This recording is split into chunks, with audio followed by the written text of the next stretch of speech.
AnimalClass.co.uk.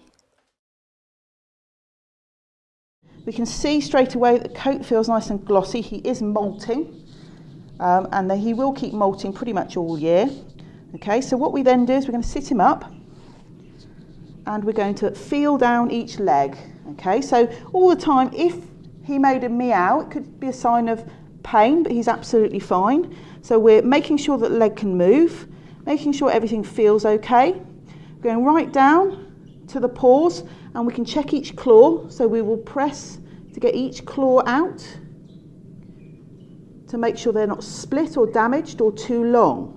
Now he does have very, very furry paws. That's something that this breed get. And also one of the things we can do is check the pads as well. If he'll let me just roll over, we can just check that the pads are all in very good condition. He's got lovely little pink pads hiding there.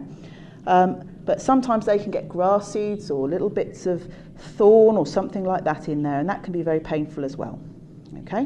Now as he's laid down, he's done the job for us, we can look underneath as well. We can feel all along his belly. Now if that belly feels really tight, that could be a sign that there's something going on inside. Generally I'd say that's a vet job to do, so we don't want to be squidging too hard. Okay. And we will feel all along his body. He's gone to sleep now, which he normally does. Okay, we're now going to get him up. So we just want to feel along the body, feel how fat or thin he is. Okay, now under here, he should be a nice medium-sized cat. He shouldn't be too fat. Okay, but we can feel his ribs quite nicely down there, and we can feel that he's not got his spine sticking out. Long-haired cats like this will hide that they're quite thin.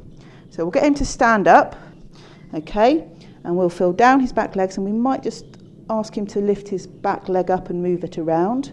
Again, we'll do the same, looking at each of his claws, checking that they are okay.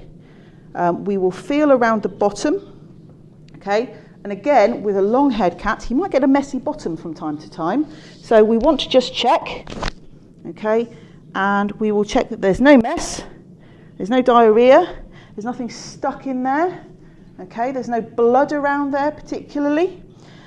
And again, we will check the other side of the cat exactly the same way to make sure there's no lumps, bumps, scratches, anything out of place. Now, particularly here, at the base of the tail is where you quite often like fleas, so I like to just put the fur backwards with him, and sometimes I do a little bit of a blow. He's not so keen on that.